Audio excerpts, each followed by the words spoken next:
Well, this sounds like a Taylor Swift song. If I was to remove one song from the album, it would be this song. It scared me a bit, if I'm being honest. Hello, gorgeous people. Last week, one of my favorite artists, Laufey, brought out a new album, A Matter of Time. And I thought I better talk about it on this channel because I know so many of you love her just as much as I do. A Matter of Time is Laufey's third studio album after Everything I Know About Love and Bewitched. And it's a noticeably different sound from her previous albums. This album is far more experimental and features work by beloved Aaron Dessner, more on that later, but still feels very Laufey. Just a new, beautiful side of her. I want to talk briefly about the cover and the photo shoot for this album's rollout. I think it is particularly beautiful. When I first saw the cover, I was just mystified. She has this elegance and this magic about her that I don't know how is photographed the way that it is, but every time she feels timeless in a way that is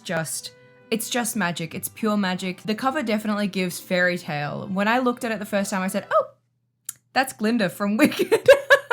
It's definitely looking like that intro scene where Glinda comes down on the bubble. I love that all of the images in the photo shoot look very mysterious, but still playful. And I think that that kind of darker imagery for the photo shoot definitely lends itself well to the themes on this album. It's definitely feeling a little bit darker, a little bit less playful, but we're not like totally in the dark. Do you know what I mean? On to the songs. I thought that the Bossa Nova feature on 2 of the singles for this album were brilliant and so fun. I'm a huge fan of Bossa Nova.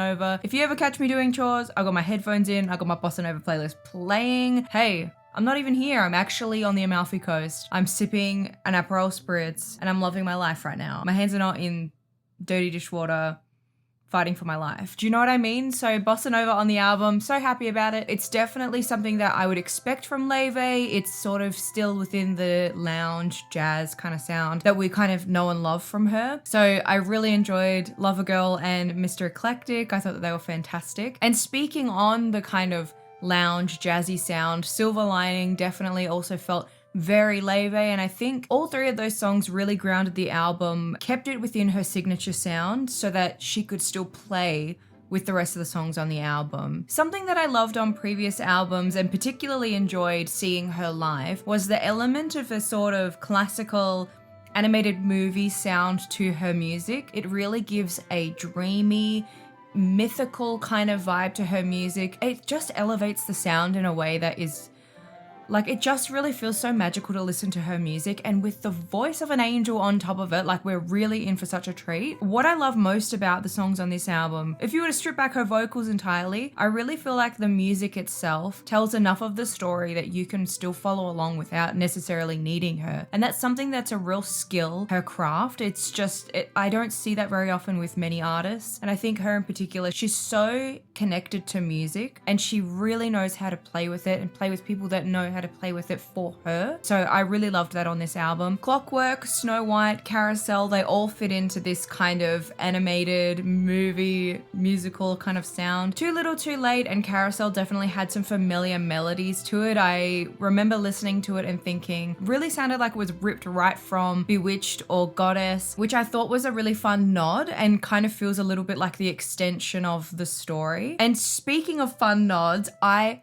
loved the Cuckoo Ballet interlude. She's done this before on albums, Nocturne on the Bewitched album, but the Cuckoo Ballet had elements of at least the different singles that she played with on this album. I particularly noticed Lover Girl and Snow White, but if you noticed any more, please let me know, because I was kind of overwhelmed when I was listening to it. I was so excited and then I kind of stopped paying attention because I was so taken by the story of it all, which again really feels like a ballet. Little known fact about me, I love ballet. When I was like 3 years old, my nonna would sit me in front of the TV, put a VHS in of Swan Lake, and I would sit there for just the whole day watching it. I loved it so much, and I really felt like it genuinely felt like the music that you would listen to while watching a ballet. It was just perfect and beautiful, and I loved it so much. Going back to how the cover reminded me of Glinda in a Wicked kind of moment, Forget Me Not really felt like a song that you would imagine being sung in a musical as like kind of the final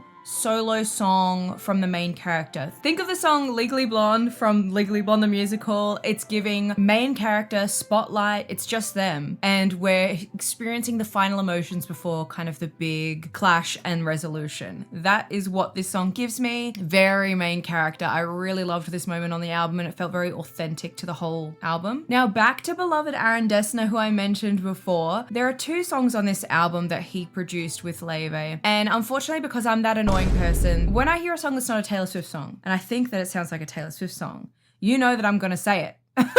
I am so often saying, oh, well, this sounds like a Taylor Swift song. I am quite literally one of the most annoying people to listen to music with. At the time of our first listen, I actually had no idea that Aaron Dessner collaborated with Laufey on this album at all. So when I heard Castle in Hollywood, I went, now hold on a minute. This really feels like a Taylor Swift song. And then after we were looking it up and yeah, he's the producer on it. Okay, now that makes sense. And same with A Cautionary Tale, which was also produced by him. Even Tough Luck has kind of elements that feel like a Taylor Swift melody. That kind of na na na na na na na na na na na. That feels very, very Taylor Swift, the way that she plays with her voice. Castle in Hollywood and A Cautionary Tale, very authentically pop sounding Taylor Swift songs. It doesn't necessarily not sound like a Laufey song. It just sounds like she's trying to do something different, maybe a little bit more commercial, because hey, pop is always going to be a little bit more popular than jazz or bossa nova, so I understand why maybe she wants to try and expand her repertoire. She certainly did that on Bewitched, but now it feels like she's really trying to like expand what people might know her for. Kind of vibe. Nothing, however, was a bigger departure than Clean Air. This song was almost a country sounding song. I was so taken aback when I first heard it. I would have believed you if you told me that Dolly Parton was going to be featuring on this song. Like, it really felt so left of field for Laufey. I don't think that it was a bad song at all, but if I was to remove one song from the album, it would be this song, and only because it's less cohesive with the rest of the album. It doesn't have a kind of fairy tale, magical, animated movie feel. It also doesn't have a lounge or jazz kind of feel. It's really her doing something different, and certainly not bad. It's just, I probably wouldn't have put it on the album myself, but you know, hey, I'm not a musician, so what do I know? Finishing off the album with the most surprising song of them all, Sabotage. I certainly don't think that this is going to be a hot take by any means. I think that those almost reversed dark strings that she throws in there at you, both in the beginning and then right toward the end where how she ends the song, it scared me a bit if I'm being honest. But I really like that she featured this on the album. It definitely didn't feel like it shouldn't have been there. It definitely felt like she was taking a risk, and I thought that it was really interesting. I really like that she was just trying something different. It definitely felt like she was experimenting with music, and I really liked that. Would I listen to it again outside of the album experience? Probably not, because it's really one of those songs that is solidly the album experience kind of vibe. If you want to get the whole story, I think that that's the only way that this song really can be fully enjoyed. Yeah, I really can't see myself gravitating toward it in the future, but hey, who knows? I've been wrong before. Overall, I really enjoyed this album. It felt really luxurious and beautiful. I think my favorite songs after just a few listens to this album are Snow White, The Cuckoo Ballet, and Mr. Eclectic, and I especially loved on Mr. Eclectic the Clairo backing vocals. I thought that was a really fun feature, especially after seeing them both together on Hot Ones. Hey. Laufey just has one of the most beautiful voices, and I feel like it is always such a treat for us to get to experience it on a new album with her. So yeah, I cannot be more thrilled to have this album and to have a signed version in my possession. Yep. If you liked this video and would like to hear me talk a little bit more about music, please feel free to subscribe to this channel. And if you love Laufey, tell me about it in the comments and leave me a little like so that I know I'm among friends, hey? But yes, let me know what you would like to talk about next. I've always got things brewing in the tank, and we've definitely got a couple of first reactions coming up on this channel, so look forward to that. But otherwise, I hope that you are all safe, you are all hydrated, and I guess I'll see you all next time. Bye!